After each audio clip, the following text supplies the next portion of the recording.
Welcome, everyone, to It's a Wrap with Rap. I am your host, Ron Rappaport. This podcast features people who have overcome life's challenges and adversities, people who can inspire and motivate, and people who can educate us on an assortment of topics. I am honored today to have on my podcast one of the most unique married couples out there doing incredible things to help people through their personal challenges. I have Chuck Keels, his wife, Hannah Keels, from Scottsdale, Arizona, could not be here tonight. She is under the weather, but Chuck's going to handle all the questions for Hannah. Chuck and Hannah are a divine pairing. Both are stage 4 cancer thrivers who were married on January 1st, 2020. Meet Chuck. With a larger than life personality, Chuck brings joy, encouragement, positivity everywhere he goes. Chuck experienced complete healing from stage 4 cancer in 2015. Given only 3 months to live when he was diagnosed with 90% of his bones affected with cancer, he had a divine moment of healing that changed his life miraculously. Chuck has a heart to walk alongside those who are affected by cancer. He coaches out of experience and can identify with the patient having been there and done that. He offers encouragement and hope from a place of understanding. Meet Hannah. Hannah has been thriving with metastatic breast cancer for over 4 years. She has been diagnosed with triple positive and triple negative breast cancer. As a mother of 4 young men and having a nursing degree for over 25 years, she brings a lot of life lessons to her personal coaching. Through her cancer journey, she has experienced a fractured neck, esophageal ulcerations caused by radiation, a fracture and a compression fracture in the spine area requiring spinal fusion and femur pinning. In November 2021, doctors discovered 4 small lesions on her brain, and she had brain radiation. She is now back to kayaking, walking, and riding her electric bike. She continues to heal and live out what she and Chuck coach. Welcome, Chuck, to the podcast. Thanks. How you doing, man? Hanging in there. How are you doing? Doing pretty good. Pretty good. You know, with all the challenges that we go through every day, you know, you try to find a smile, you know, and keep on rolling. Oh, yeah. Yeah, I agree. Well, I know we don't have Hannah here. I just found out when we started the podcast, she's under the weather. Totally understandable. She's not up to it. But I'm going to ask you questions aimed at her, and you can answer them as well. And it's Chuck, okay, you know, it's okay to let this audience know she's under the weather because of her cancer spread, pain that she's having right now. They just changed her treatment from a chemo treatment to a pill, so it's doing funny things in the body and stuff. Sure. So I'm not. This is how tough she is. 10 minutes ago, she was out here in the kitchen and she says, "I want to be on it." And then she just like, I'm not up to it. And I go get in bed. Well, I know I've seen Hannah online, and she's one tough girl. So if she can't make it tonight, it's totally understandable. Yeah. Tell us a little bit about your life before your cancer diagnosis, Chuck. I'm from a small town in Ohio. Grew up there, went to Ohio State, stayed in Columbus for another 10 years. Started getting into sales. I always just love being around people, meeting new people. So sales was kind of my natural calling. And so I ended up taking a job that started getting business in the Phoenix, Arizona area, the Nevada area, parts of California. And everybody else in the company were married and they didn't want to travel. And I was single. So I couldn't wait to, you know, jump on a plane and come out and you know, work, but get to see some new parts of the country.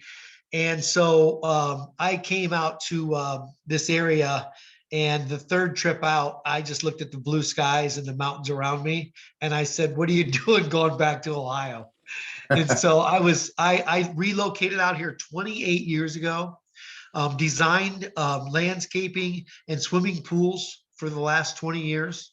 That was what I really enjoyed doing and loved working with the people. And, you know, it could be a remodel or it could be drawing up their dream backyard and swimming pool. Sure. And then, you know, something that we're going to get ready to talk about here a little bit more is a diagnosis Yeah, with cancer changed my direction in life right. completely.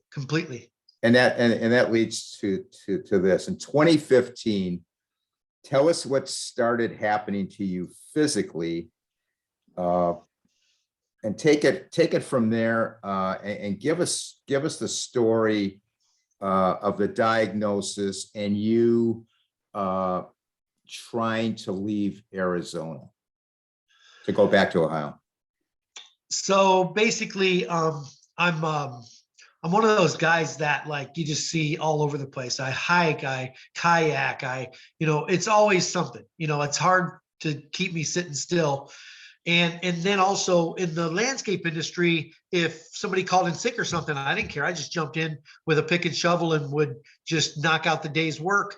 Even though I became the owner of the company and the designer and the boss, I didn't mind getting dirty. Right. So I was that kind of guy. And maybe that was kind of why I kept pushing through. But the first thing I just noticed was I started getting really fatigued early in the day, which was just not like me.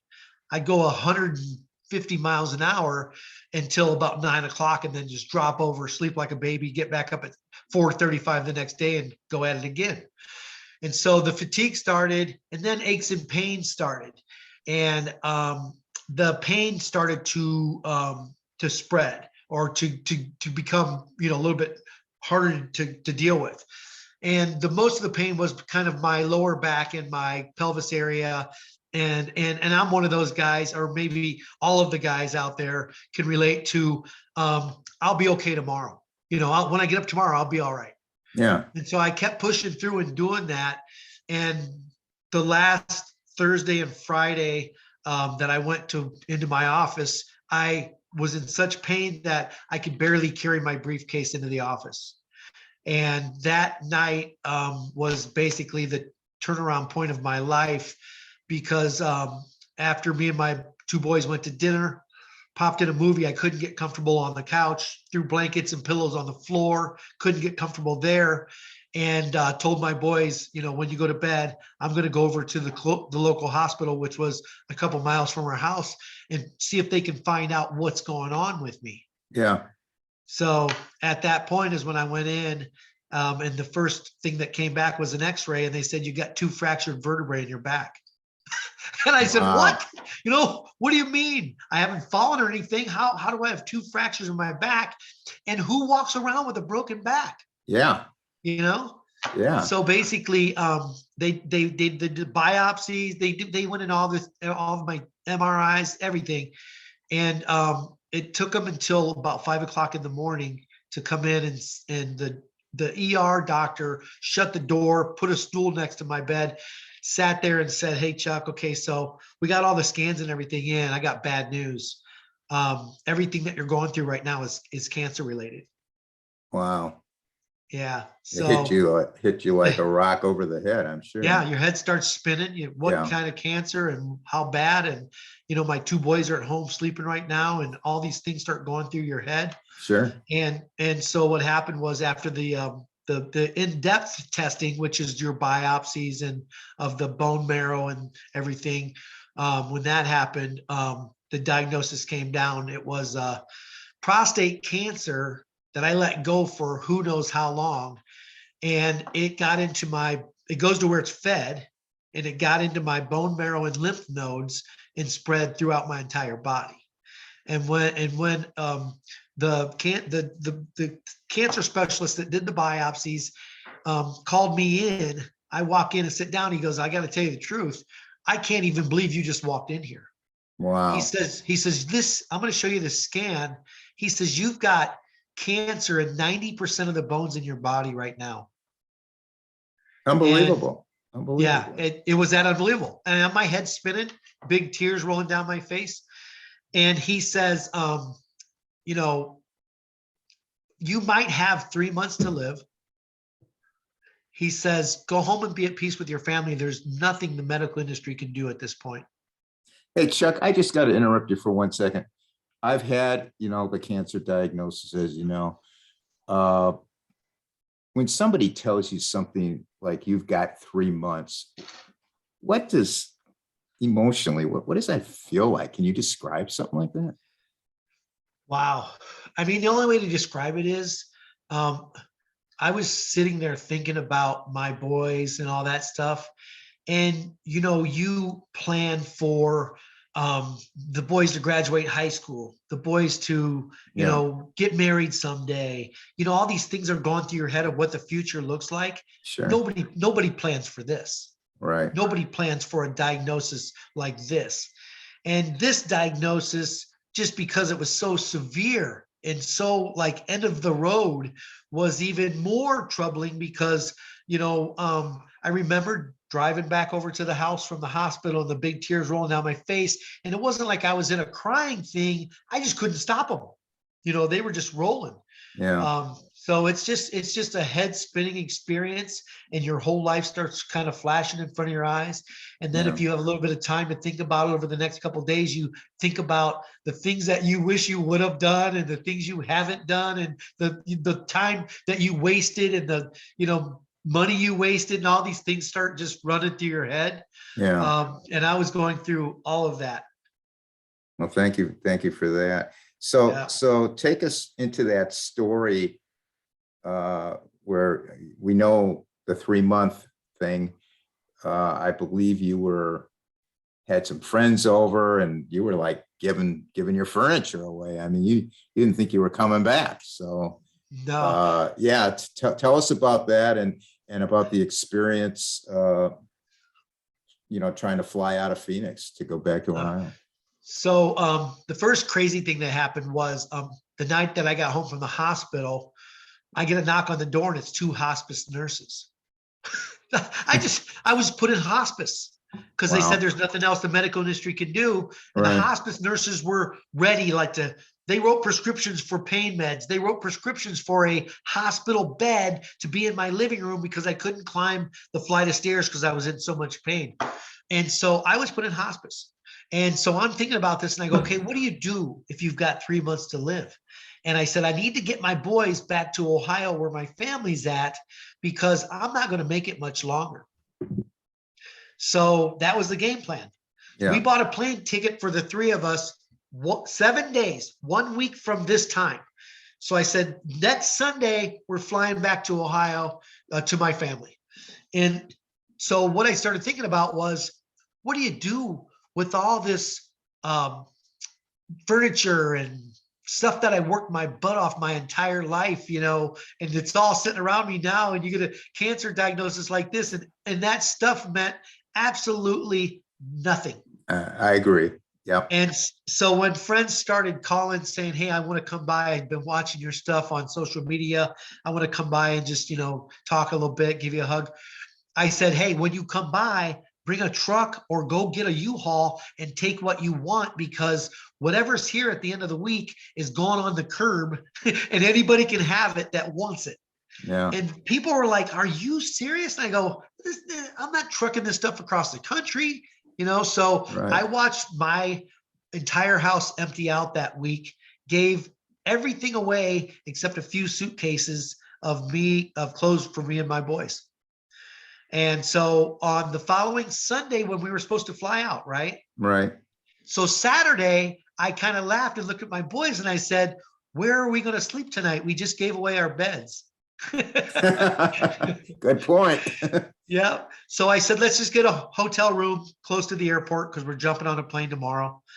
And so we stayed at a resort called the Hilton at Tapatio Cliffs in Central Phoenix. And it's kind of a little mountainy area. It's kind of pretty, golf courses and stuff. And we had dinner and went to bed. And the next morning I get up and I go down the hallway towards the bathroom and I hear a popping sound and I hit the floor. And it was excruciating pain going up and down my back into my head. I couldn't even breathe. You know how you use your diaphragm when you take a deep breath? I couldn't even get a good breath because I couldn't move because the pain was that bad.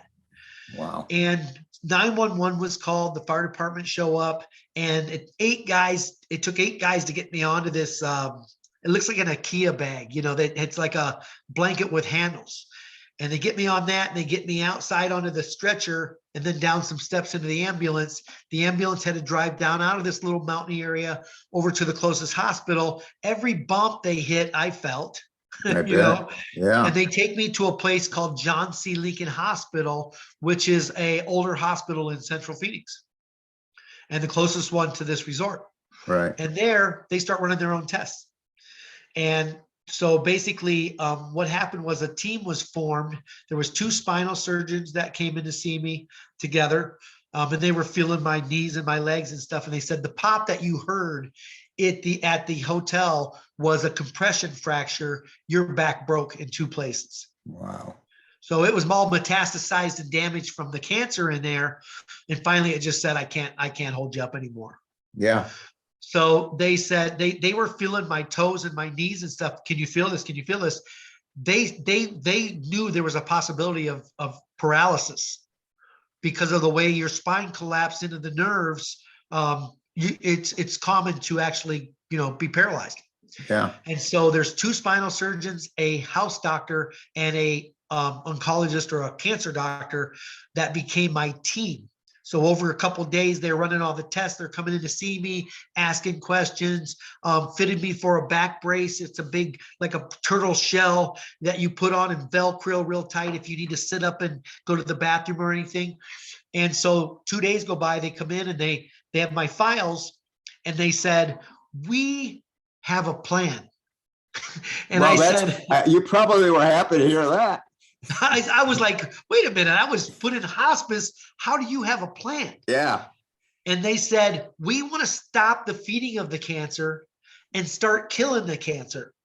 And the way you do that is because it's prostate cancer, I had what they call an orchiectomy, which is stopping the male production of testosterone in my body. Yeah. Through surgery. So it'll never, and this is their philosophy of doing that. Men going through prostate cancer completely understand this because Yes. if it's not bad, they give you a pill that stops the testosterone production. And then when the cancer's gone and you're back normal lifestyle, you stop taking the pill and your body starts producing testosterone again. My cancer was so bad, that wasn't even an option. Surgery, stop the testosterone production. Yeah. The other part of the surgery was going in and putting my port in my chest because the game plan was to stop the feeding of the cancer. And then the next day they were going to roll me, they were going to start chemo. So I was going to get my first round of chemo and that's to start killing the cancer. And I said, hey, a fight's a fight, let's get it on. Right. And this is all happening in Phoenix. You never got out of Phoenix. I never made it home to Ohio. I never made it home. It was all in John C. Lincoln Hospital in Phoenix, Arizona. So I say, let's get it on. So the next day I get rolled down to the prep area. They start prepping me for surgery.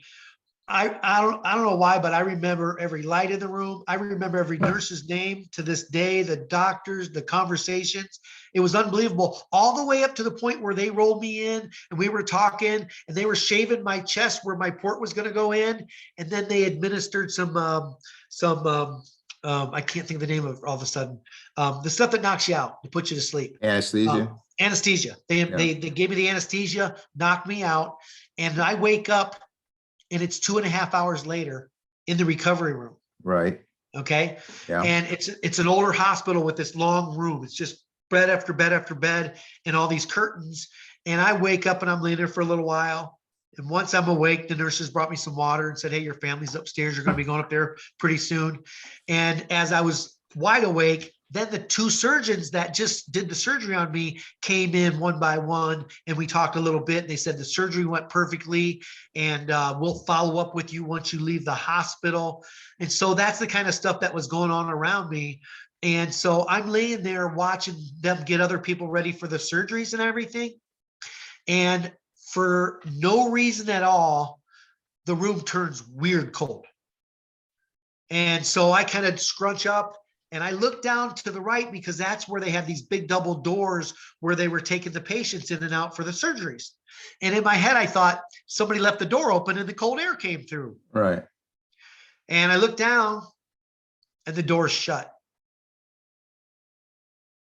And I'm like, what is going on here? And then I start panning back to my left. And when I got over my left shoulder, I actually jump and I'm looking at a brown robe, white scarf, beard and face. I'm flipping out and I'm thinking, is it a doctor? Is it a nurse? And in my head, I'm in the presence of Jesus. And his right foot does a half a step towards me. His hand reaches out and touches me on the shoulder and he's gone. How long did that all last? 3 or 4 seconds. Wow. So I'm flipping out. You know, what was that? Why me? Old Catholic boy from Ohio that don't even go to church anymore, right? Yeah. So I'm flipping out. And so that day, some interesting things happened that I realized I really just had something miraculous or something divine happen. Right. And the first thing was the nurses come into my hospital room and say, it's time for your meds. And they said, here's your steroids for shrinking the tumors. Here's your bone strengtheners. And now your pain meds are as needed. So on a scale from 1 to 10, how bad's your pain right now? And I sit up in the bed and I'm looking at them and I kind of laugh and I'm like, I don't feel any pain. And they're like, you just broke your back and had surgeries. You need to order something. And this is just 2 nurses that it's medical stuff, you know, they see this stuff every day. Yeah. You need to order something. Sure. And I said, hey, I don't even like taking aspirin. I don't want to order a drug if I don't need it. And they hand me the nurse button and they said, when it starts, and it will, hit the button so we can get in here and get you on something so it doesn't get too crazy, right? Right. So as of May 26, 2015, to hanging out with you right now, I never touched another pain med. Unbelievable. The pain meds piled up on my kitchen counter to the point where I took 2 grocery bags of crazy pain meds. I'm talking about like liquid morphine and stuff. I took it to the local fire department down the street for them to dispose of it for me. Wow. Yeah. So when I noticed there was no pain, and that night, kind of frustrated, you know, this whole thing's still heavy in my mind. Cancer, is this a long journey or a short journey? I'm going through all this stuff in my head. And I'm an old farm boy from Ohio that, like I said, goes to bed at 8:30, 9 o'clock. And I didn't wash my face and I didn't turn off the lights in my room. And I watched the clock on the wall go 9, 10, 11, and even 12 o'clock. And I'm still laying there wide awake, which is just not me. And at that point, I'm just frustrated. And I look at the ceiling and I said, hey, God, what gives? Is this a short journey or a long journey? Now, I don't know if that's much of a prayer, but that's what I said. What gives? Yeah. And I hear a voice just like me and you talking right now, and I'll never forget it. And the first thing I hear is, you've been a fighter your entire life. What are you doing? And then a couple seconds went by and I heard, as long as you're alive, be fully alive. And I was like, what in the world? I swing over with my feet, hit the floor, stood up. I had to grab my IV pole because I was plugged into all kinds of stuff. And I was thinking, I'm going to go to the bathroom and wash my face. I didn't go to the bathroom and wash my face. I went onto the hospital floor and I started walking, and I walked 2 laps. And 2 of the nurses my nurses, they were like, what are you doing up and walking? I just had a broken back and surgery. They were like, what are you doing? And I just kept on going. I finished 2 laps. I was exhausted. I got in the room, washed my face, turned off the lights and got in bed. And I just laid there thinking about it. And I was like, whew, man, God, if you can do this, I know you've been trying my entire life. You've got my attention now. Yeah. So, you know, the thing is, what I always tell people, and we get to speak at churches and businesses and stuff, is the reason why that May 26, 2015 was such an incredible day for me. There's actually 2 reasons. I had a miracle happen. You sure did. I had a miracle happen. But the second thing also was I started establishing a relationship with Jesus for the first time in my life at 50 years old. So two really important things for Chuck Keels happened that night. And the cancer, did it just remiss over a short period of time, or So how does as that work? humans, and I'm going to my doctor, I started chemo. Yeah. Okay. So, I mean, that stuff's still on my mind. I got two boys to raise. I got, I got plans for the future, all these things, what's going on here. And what happens is I'm going to chemo, and the chemo is kicking my butt. I was one of those guys that I've seen even Hannah sometimes that like maybe a half a day rest and she's back at it. I'm talking 2 to 3 days in bed after chemo with it burnt the lining of my throat, just anything that could happen side effect wise did. But after those 3 days of feeling like crap, I started feeling a little better. And by day 4, I wanted to walk outside, get some fresh air. And so through the chemo, by the 5th and 6th day, I was walking at the park. I was getting in my subdivision swimming pool and stretching my body. I even started going to the gym, which was very difficult emotionally for me, because a couple months ago, I was walking in there and throwing 45s on the bar and warming up with it. And I went in and could barely lift the bar. Yeah. It was that kind of change. I lost 40 pounds. I melted down. I watched the muscle just like almost melt off of me. And so I went in there, and instead of putting the pin under the halfway down or lower, I would put the pin under the first plate, and I would do whatever exercise it was. And I said in my head, you're here. At least you're here. It's better than the alternative, right? Right. Right. And so I was you're living life like you were told to do.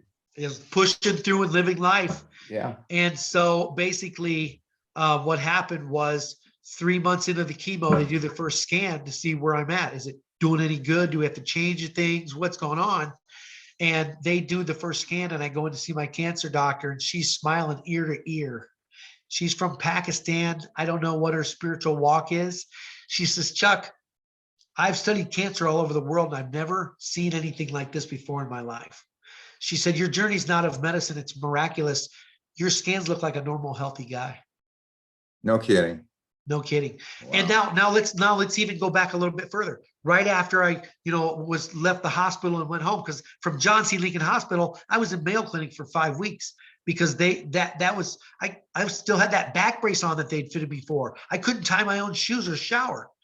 So when we moved back to Gilbert, where my kids were and stuff, I didn't have any furniture. I didn't have anything. But people on Facebook lost their marbles and started just showing up with silverware and towels and chairs. And I was like, what just happened?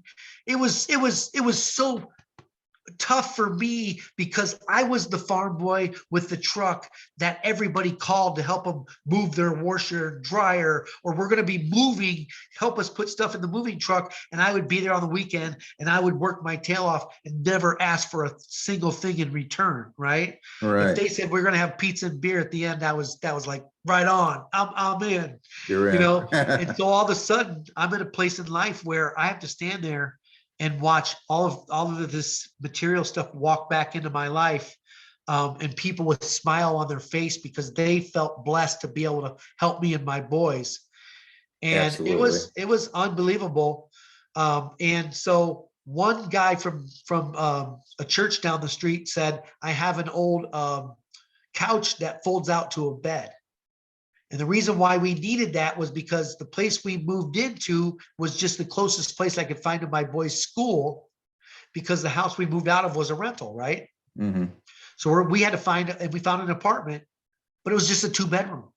And it's me and 2 high school boys. And high school boys, they're taller than me. They're not boys anymore. All right. So we have 2 bedrooms, and it's not like the old days, you get a bunk bed and they share the room. So what we did was we had 2 bedrooms, and then the TV room was TV room during the day, and then the couch would fold out and we would turn it into a bedroom at night.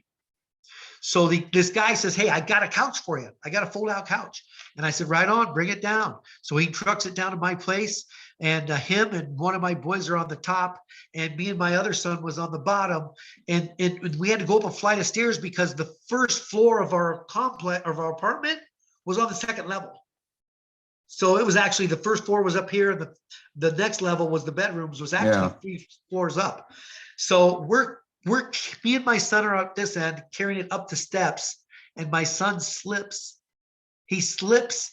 He falls a couple steps, and I'm standing there holding this antique old hideaway bed, or whatever you call it. Have you ever lifted one of those things? Oh, they're heavy. Oh, it's like a million pounds. But you're doing this with your back that was fractured, what, a couple weeks before? Couple months, couple weeks months. before. Yeah. My son falls, gets back up, grabs it, and we get it inside and sit it down. And that's exactly what was going through my head. How could I have a broken back if I was just standing there holding this couch that weighs 1 million pounds? Yeah. So that's when I started thinking about what had happened. And to tell you the truth, to this date right now, there's some other really amazing things. I honestly think that when I was touched on the shoulder, I was healed 100% from stage 4 cancer. There's no doubt about it. There's no doubt about it. I got things to prove it. It's that amazing. It's that crazy. And when you were holding that bed, were you in any pain? None. Wow. 0. Wow. Yeah. You wrote a book. Hi, I'm Chuck. Can you tell us a little bit about that? So it's one of those things where anybody that reached out to me and said, hey, my wife was diagnosed, or my mom was diagnosed, what did you do?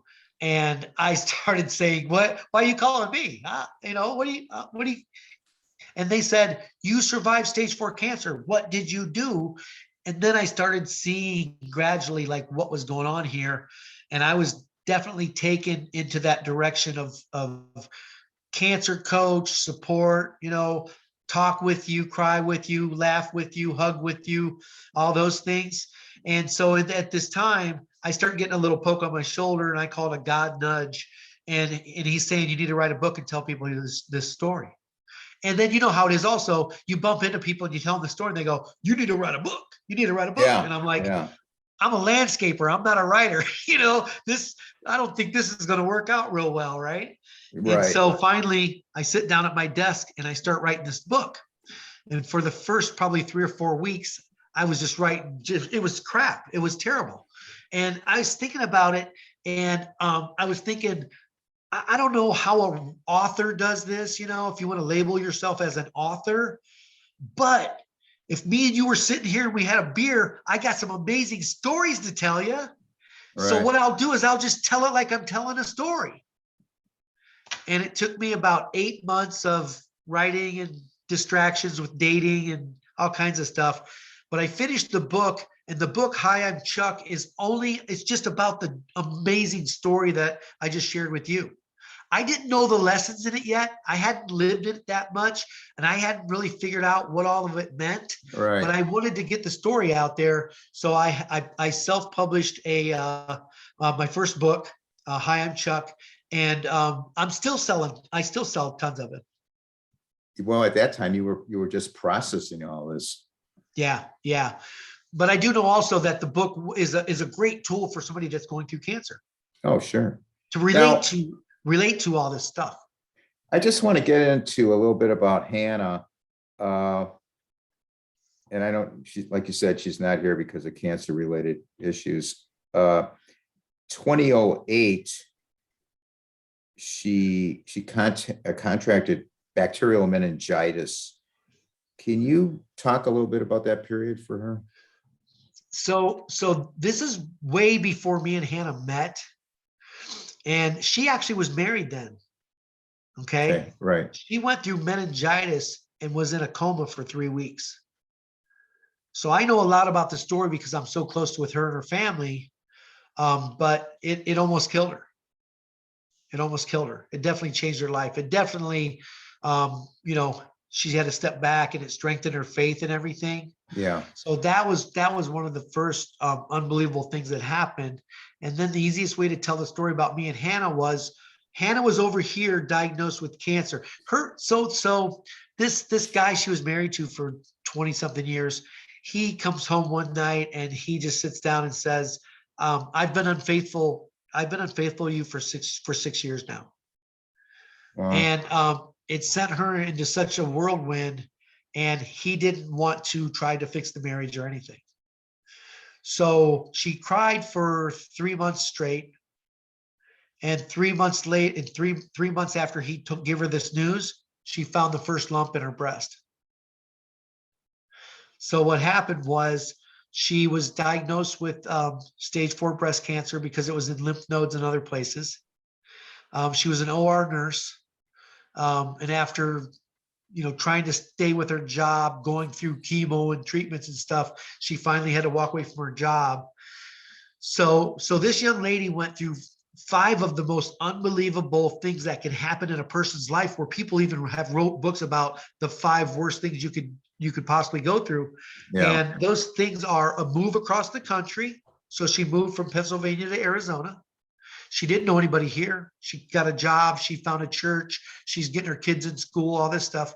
So a move across the country, an unexpected divorce happened, the diagnosis with cancer, lost her job because of her treatment. She was just so tired. And her best friend that she met when she got here, about a year later, took her own life. Oh my God. So She's this been is the through a life lot. this is the life that she's going through, right? Right. And what happens is, when I meet her and she tells me this story, I'm looking at her and she's absolutely beautiful. She has a smile on her face and she glows when she talks. And I told her, I said, listen, I'm coaching cancer people now. And it might be, after you get into the conversation a little bit, they might say, oh, by the way, Chuck, guess what? My dad passed away 3 years ago and I haven't gotten over it yet. You hear all these things because Yeah. it goes from cancer coach to kind of a life coach. Right. And a lot of times it's something traumatic, which I think has something to do with the cancer happening. So what happens is, I'm looking at Hannah and she's smiling and I'm like, wait a minute, I got to ask you something. I coach cancer people. And if they have the cancer diagnosis, or maybe something else, a divorce or lost a business or something happened in their life, these 1 or 2 things set them so far off that they may never get back on completely on track again. And you went through 5 unbelievable things and you've got this smile on your face. And she says, yeah. And I said, how are you doing it? She says, well, it definitely hasn't been easy. It's been a big learning factor for me. And it's just been a huge strengthener of my faith. And I was like, what? So meeting this girl was, it was just such a life-changing experience for me. The conversations were so amazing that we met. She was visiting relatives in Holland. She was in the Netherlands. Oh. So when we met, from her trying to get a hold of me on Facebook because of my cancer stuff and writing a book and stuff, we talked for 2 weeks before I even seen her face to face. Wow. So Like the internet. yeah. Yeah. Through all kinds of social media and stuff. Yeah. So basically, we spent a couple weeks talking before she got home. And when she got home and we started having coffee and stuff, we were connected at the hip. Yeah. You clicked. Yeah. Oh, it was So instant. basically what happens is, I just can't believe her story, her smile, her glow, and ask her out. We started dating. And after a few dates, I'm like, I don't know what's going on in your mind, but I'm in. I'm in. And this is not a lack of experience dating, believe me. Yeah. You just had that feeling. You knew. You knew. Yeah. I just knew. And we got engaged and married. We actually got married 3 months after we met. Yeah. Didn't she say to you at one point, hey, I've got a lot of issues going on here. You really want to pursue this? Didn't she say that to you? Well, it was really more about the cancer, Yeah, yeah, She said, nobody wants to date, and she even said, look at me, physically, emotionally, and all this stuff. She yeah. says, who's going to want to date me now? And I'm sitting there having coffee with her, looking at her like, are you serious? Yeah, I would like to be on that list, you know? And so, that was part of that unbelievable conversation that we were having in the first 3 months was single parents, cancer, and stage 4. We were both in this discussion and couldn't even believe these interesting things that we were talking about. And so a lot of the things that we talked about became the foundation of our relationship. And we looked at each other and said that we both had been married before. We're yeah, bringing all of our baggage to this, situation, this new relationship. So what we said was that foundation that we both really believe in and love and that we see right now, that's there. And all the other baggage, it's there. We may get into an argument. We may not agree about something or whatever it may be, but none of that stuff is a deal breaker. right, And right. that's how we end up getting engaged and getting married 3 months after we actually met. That's a great story. Yeah. Can you tell us your life coaching techniques and what you advise for those going through the cancer journey or any other journey that needs guidance? Wow. So the interesting thing about the cancer coaching thing was because we started a foundation in February of 2020 called Living Hope Cancer Foundation, Right, nothing changed how we were already on the phone with people or in the living room or in the hospital or in a hospice building. Nothing changed because what we knew was when you get your diagnosis, okay, and your head starts spinning, then they tell you your medical plan. And then your doctor pats you on the back and say, hey, I'm so sorry you're going through this. You're driving home already flipping out. And so when you get home, you're sitting on your couch and your friends, neighbors, everybody's like, I can't believe you were diagnosed with cancer, the things that, I've dealt with and the things that Hannah had dealt with. And what we realized was after that diagnosis and prognosis and they send you home, there's no next room. What do you do with this? And right, so what we realized was something called the positive mindset that can change your direction. Even with a cancer diagnosis, can you still get up and live? Can you plan a vacation? Can you take your dog for a walk? Can you go to the park with your neighbor or your kids? People get the diagnosis and they think it's a sentence. right. It's not a sentence, it's a situation. I got to say that again because it's so important. It's not a sentence, it's a situation. So what happens is we coach them off of the couch. We coach them out of the bed, out from under the covers. The doctor said I have a year, 2 years to live. Guess what? They told you you're going to die, and I called you to tell you you're going to live. Get up and live. Get up and live. But it's the mindset. It's the mindset. And it's putting all the things in place that me and Hannah had learned through personal experience. And what happens is when you start putting the mind into this, it's a different person. Yeah, It's a different person. There's five pillars to our cancer foundation, and that's prayer, love, juicing, frankincense oil, and move your body. Okay, those are the 5 things that we coach. repeat that again for our audience. So prayer, chat with little chats, not old school Catholic boy on your knees by their bed, just driving to work and you're like, God, this is freaking me out. I'm scared. I need your help. So what I did was I kind of like brought the prayer to way this old farm boy would say it. It's just chatting with God. I've talked to people and they said, well, I'm not really a believer, but I talk to God before I go to bed. And I'm like, you're praying. That is praying. Sure. So praying's number 1. Number 2, and another thing about prayer is what we do know is that we have no control of when we come into this world. We have no control of when we leave this world, and God's in control. So I totally we, agree. so we pray. Another reason why we pray is because cancer and huge things in your life that you can't change will beat you up, will drag you down, will depress you so bad that you don't want to go out that front door. So if you don't have faith, you don't have a place to give the big things you can't change. With my faith, I give it to God. And so through cancer and my wife dealing with pain right now, we can still hug and smile through the day. Because people are like, how are you even doing this? We just get our strength through our faith. Okay. Yeah. So prayer, love. Okay. Remember I said I was going through chemo and it kicked my butt?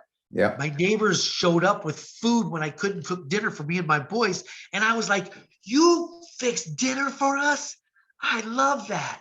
The feeling was healing. It's very important to have community around you. If it's neighbors, family, church, friends, whatever it is, it's so important to have community around you. So prayer, love, juicing, cranking up your immune system so that you're getting nutrients. I'll tell you how this started was when I started coaching people and telling them you need to go all organic and you need to go plant-based and you need to go, and people didn't change their diets. So I had to figure out some way to get some good nutrition in their body so they didn't have to change their diet, but at least they're getting some things that your immune system needs, because your immune system can do a lot with this battle also if you fuel it properly. Yeah. Okay. Right.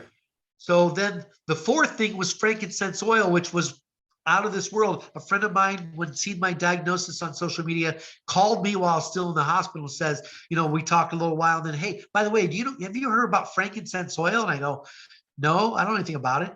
And they go, read some articles, look it up, Google it, whatever. I read 3 articles on frankincense oil from doctors saying it supercharges the cells to fight crap off that ain't supposed to be in your body. I called them back and said, where do I get the frankincense oil? So I found 2 companies that I really liked, because you want a pure form. You don't want to get on Amazon or go to Walmart and buy a $15, $20 bottle of frankincense, because the reason why is because you're going to end up putting it on your body. You're going to put it in your mouth, on your tongue, in your body, and you're going to put it in a diffuser by your bed when you're sleeping at night. So you're breathing the molecules, and you don't want some crappy stuff that somebody, Right. made. So we go through doTERRA, which is a really well-known company out there. How do you spell Young that, Chuck? Living is another one, and they're both very similar as far as the quality of their product. How do you spell that first one? DOTERRA, doTERRA. Okay. And So what I've was the been other using one? doTERRA oils for over 6 years since my cancer diagnosis. And Yeah. I've added other stuff too. They've got some really cool things as far as the help with the immune system, and essential oils basically are mentioned 500 times in the Bible. When I Yeah. heard that, I was like, what? Yeah. This is crazy. So, And what was the other company? it's called Young Living. Young Living. Young Living. Yep. Okay. So our audience can get Okay. that. And then, Yeah. and then number 5 on my list, on my pillar of 5 things, is move the body. Move the body. If you stay on the couch feeling sorry for yourself, listen, I completely understand. If you've had surgery because of cancer, you're not going to go to the gym or do a yoga class, right? Right. But can you get on your living room floor, turn on your smart TV, pull up YouTube, and type in a stretching class for beginners? How about controlled breathing class? You just lay there and they walk you through a breathing session. And at the end of it, you're like, I feel really good. What the heck was that? Sure. And I even go one step further. I get into some sound healing, which now there's a lot on YouTube, because of the fact that coronavirus hit and people weren't going into the studios. So they started recording it at a certain level through special equipment and stuff. You can lay on your living room floor, type in a sound healing class, and I like to crank it up. And I've got the surround sound speakers. Yeah. I feel the vibrations in my body. It's unbelievable. But this is kind of, I'll take this somewhere where I don't really tell people. So NASA, right? Yeah. Put this technology in the space suits, because when the astronaut is up in space, you can't go to the doctor if you're not feeling good. So That's they true. start sending these different frequencies through the body, and this is all on a computer. And when it hits certain areas and it detects that this is where it's working, the computer will keep it there. And they found out that the vibrations speed up the healing process. And let me go one step further than that. Guess where NASA got the technology? From Where? from Indians drumming. Really? From drumming. That's Huh. been going on for thousands of years around the world. Everything comes It's- full circle. Goes full circle. Yeah. So moving the body can be on the living room floor, but if you can't go for a walk, if you can go for a swim, if you could go to the gym, if you could do a yoga class, if you could jump on a bike, all these things are moving the body, and the human body needs to be moved. It needs to be moved. Right. I start people walking in their house, walking around the block, things like that. We're not talking about going out today and walking a mile. We're talking about baby steps and mini goals. Right. Baby steps and The mini main goals. thing is, if you're just going to sit there and do nothing, you're giving up. You're going to get depressed and you're going down. You're going down. You're going to down. rust out. You're going to rust out. I want to move on to Hannah in 2021. 2020, she had some breathing issues, some neck issues. She had a neck fusion, a spinal fracture. She went through a 7-hour surgery. And what I'm leading up to is you were in full caregiver mode. Can you tell us about it in your words of wisdom out there to all the caregivers? Can you give them some words of wisdom? Absolutely. So we get married. This beautiful person's in my life now. We're having a blast. And it might be just out for a hike or a walk. It might be jet skiing, zip lining, traveling from Phoenix out to California and seeing the ocean. We're having a blast. And 5 months into the marriage, she starts to have breathing problems. And what happened was her breast cancer spread into her lungs and into her spine. And she went into pain so bad that she started throwing up, and I rushed her to the hospital, and they rushed her from that hospital to another hospital, had emergency surgery. They went in through the front of her throat. They went in and they had to restructure her spine because the throwing up action caused that broken down area that was being damaged from cancer to just blow up. It was like they had to put in titanium in the back of her neck to hold her neck together. So like you said, I went from the stage 4 cancer guy to now I'm in full caregiver mode. Right. And everybody out there knows caregiver mode. It's the worst mode in the world. It's the worst mode. There's no way you give up everything that you want to do for yourself and you normally do for the person that you love. Right. And your caregiver may be a husband or wife, or it might be a neighbor. It might be, a family member from, across the country that showed up because of your cancer. So caregivers come in all, shapes, sizes, and colors. But what happened with me was just like everything else in life. When things suck, what do? You give up, right? No. I went into I want to be the best caregiver ever in the world. That's in my head. That's what I'm saying. Okay. So my job is to make sure that Hannah's comfortable. And you're talking about some crazy surgeries. Like I said, you were talking about she started having lower back pain. She had a 7-hour spinal surgery. It was a nightmare. And I had to help her sit up in bed and food and clean the house and get her dressed and bring her toothbrush and everything you can possibly imagine, from going to the bathroom. We put a little chair next to her bed. She would get on it, go to the bathroom, get back in bed. And I had to grab it, bag it, and take it outside. There's no, you didn't have to do this or this. It's everything that keeps a person alive. Right. Okay. So basically I went into that mode and I said, she's first. When she's comfortable and when she's okay. For a while there, I actually wouldn't even leave the house unless a neighbor or a friend or somebody from our church or something came by. I would not leave her here by herself. right now, what she's going through, she can walk to the kitchen and get tea and cereal and things like that. So if I want to run to the gym and swim, or if I want to jump on my bike and go for a ride, I'm doing all these things around her first. Okay. Right. And so when you said, as far as talking about the caregivers, Yeah. here's the deal. When that cancer patient is diagnosed with cancer, their caregivers are going through cancer with them. Yep. The caregivers are just as freaked out as they are, especially when it's somebody tight that you love, of husband, wife, family member. I have gotten calls at 10 o'clock at night from the caregiver, and they said, my husband is finally asleep and I am flipping out. I need to talk to you. And I would coach them off the ledge. Okay. So a caregiver is going through cancer just like a cancer patient. Okay. Yeah, absolutely. With that being said, we coach them. I don't coach like one cancer patient. I coach them and everybody around them. We start out with a Zoom call or a FaceTime, or put the speakerphone in the middle of the table. I want to tell everybody about this on my on our website, on Living Hope Cancer Foundation's website, which you can find a very easy way by just typing in getupandlive.org. Getupandlive.org. Okay. So what we did was we took the things that me and Hannah was teaching people and going through ourselves, and we wrote down the important ones. And we're over 50 little short videos.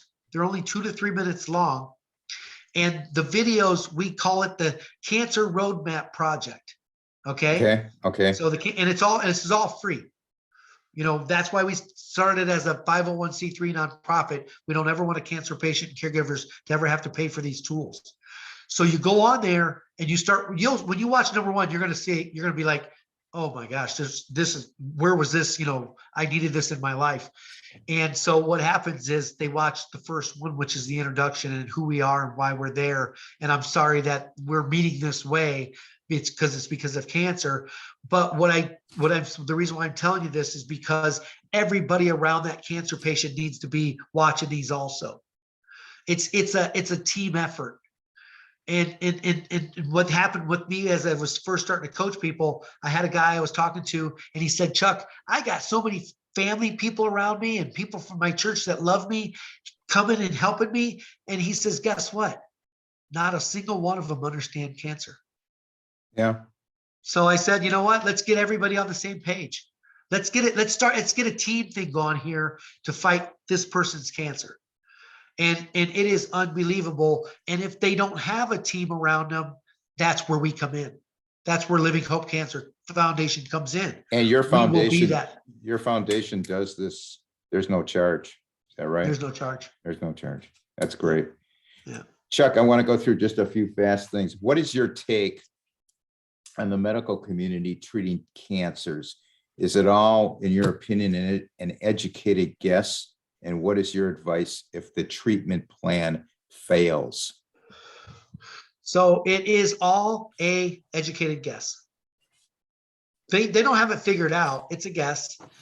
And we know that because we've seen the ones that work and the ones that don't work. Okay. Yeah. Yeah. So they're scrambling, trying to figure out your body makeup, your type of cancer, how you started the cancer, what's the best treatment for that. And they start on that plan. Okay. So that's something very important that you just said, was that's the exact reason why you need 2 plans. Okay. This is a 2-plan deal. Your first plan is your medical plan. Okay. That's right. you and your doctor. Okay. Here's the thing about that. Be fully in control of your medical plan. If you find one doctor and he says, this is what's going on and this is what we're doing, and you say, okay, that's what you get. Okay. You're allowed to research the type of cancer they said you had and ask that doctor really tough questions. Okay. You're allowed to do that. If you don't like the answers, go get a second or even a third opinion and hire them. You've got to be in charge of your medical plan. Okay. It's still going to be an educated guess. They went to school through books and they're figuring this all out. And don't get me wrong. I love the medical industry and it's there for reasons and they're doing some amazing things. But what happens when the medical plan doesn't work? Right. What happens when you get that scan and it's still spreading and it's causing problems? That's exactly what we do. Your medical plan's here, your personal plan's here. What is your personal plan? Prayer, love, juicing, essential oils, move the body. That's what we do. It's the other plan. If you don't have a personal plan and you're not doing these things and your medical plan doesn't work, the wheels completely fall off. And that's when the depression, and that's when I'm dying, and all these things start to go through your head. So we avoid that by starting the personal plan as soon as we possibly can, as soon as we meet you. I've got people calling me saying, I was just diagnosed yesterday with cancer. Well, I'm glad you called, because we're going to start what we call a personal plan right now. But you're still going to work with your medical plan, and you're going to be in charge of that. Sure. But if something happens where that don't work and it doesn't go the way they want it to go, it's not your only plan. Right, which has to give people a lot of hope. Yeah, For sure. yeah. Okay, I wanted to bring this up because I know we're running a little short on time. You have a bike ride coming up, Ride Like a Thriver. I know it's going to start in San Diego, I Yes, believe, and it's going to wind up right near where I am in St. Augustine, Florida. yes. I'll be there. I may even ride with you part of the way, I would love that. God willing. Can you tell us a little bit about it? Yeah, so I'm coaching a guy out in Maine. He's in Maine. He's a stage 4 prostate cancer survivor like myself. So we became brothers like right off the bat. And so we're chatting, and over a few weeks' time, he's telling me he's an avid cyclist. And he's talking about how he cycles, around Maine in the mountains and everything. And this guy's like 70 years old. And I'm like, I'm impressed. This is amazing. And then one day he's like, we need a ride across the country to bring awareness to your foundation so people know who you are and what you do. And I was like, I love that idea. And the conversation happened with Hannah sitting next to me. And I said, I'm in. And Hannah says, if Chuck says he's in, he's in. And you have to understand, I'd never rode a road bike before in my life. I'd never been on a road bike. I didn't know. Yeah, but if anybody can do it, you can do it, Chuck. Yeah. So this was interesting. Remember I said Hannah had a 7-hour spinal surgery? Yeah. She was in a wheelchair for 4 months. We still had a little power chair, a little electric wheelchair sitting in the corner. We sold the wheelchair and bought a used road bike. Wow. Yeah. That's great. So I started training. The first month I hated it. I'd come home and lay on the floor. I would do 12 miles, 14 miles, 16 miles. I absolutely couldn't believe what I'm and in my head thinking, you're going to ride 3,000 miles across the country. This is all jacking with me. And then by about the 3rd, 4th, and 5th week, I really started liking it. I really started falling in love with it. And not only because I've always been an athlete and an active guy, but to burn off the stress of being a caregiver and dealing with Hannah's cancer and everything, I needed an outlet. Sure. And it became the outlet. So right now we're planning on leaving San Diego on the 28th of March. It takes almost 2 months to get across the country, 50 miles a day with breaks in between every other day. And we started telling people, we started getting this rumble of local news stations, national news stations, people around the country that said, can I come and ride with you for a day? I would like to maybe do some fundraising in my area for your event. I mean, it's really overwhelming, because with Hannah's health going the way it is, we actually thought about maybe canceling it, and it just keeps getting bigger and bigger. As a matter of fact, I got to tell my story on the 700 Club, which is a huge platform. Yeah. Okay. And the 700 Club said, we also want to follow your bike ride. Great. Yeah. So, and then I've got a message today, an email today. The marketing director from Chick-fil-A said, can you guys talk to me on Thursday morning? I'd like to talk to you about your bike ride. I think you'll be there. So, that's the thing is, if we can bring awareness to the foundation, and we can hug people, laugh with people, cry with people, if we can maybe even raise some money for the foundation. That'd be a beautiful thing, because right now we're on a pretty tight budget, but we're doing it. We're rolling. It's just that, we're not, we're still paying some of this stuff out of our pockets to do some of the stuff that we're doing for our foundation. So if that all happens, that would be Well, that we'll would be be a blessing. promoting things Yep. here on the podcast. Chuck, what excites you going forward with your foundation? What are your dreams for the future? My motivation is to build it bigger, because if it's bigger, it helps more people. I mean, with that cancer roadmap project on our website and stuff, you should see the hits that we get. It's already helping thousands, and that's a lot of that stuff's on social media and stuff. So 501c3 covers 50 states. We're getting calls from all over the world. We're talking to cancer people all over the world, which is a beautiful thing. So what would probably be the biggest goal for me is to know that 100 years from now, when I'm no longer on this earth, that it's a solid foundation, and that it's really helping, cancer people and caregivers that are lost, like we were when we left that doctor's office. Yeah. And everybody says, what do you do now? If we could be that next room, then that's my biggest goal, and that's what excites me the most. Chuck, I'm so glad that you came on tonight. I could talk to you for hours about this. Tell us, how can people contact you? So the easiest way is just to type in here. I'll show you so that you know. Get up and live. Getupandlive.org. Get up and me and Hannah both have it. He's showing me a tattoo on his arm, and this podcast is going to be on YouTube, so you can see it for yourself as well. So getupandlive.org. Getupandlive.org. We wanted to make it that simple, so that not only will you remember it in case the C word comes up in your life, but the thing is, we want you to be able to tell other people about it also. That's how we want to grow. So getupandlive.org. If you go on social media, Facebook, Instagram, and we have a YouTube station, it's all Living Hope Cancer Foundation. If you go on TikTok, it's something that I opened up a TikTok account years ago and never did much with it. And then when I seen what was starting to happen with it, I started throwing videos on there.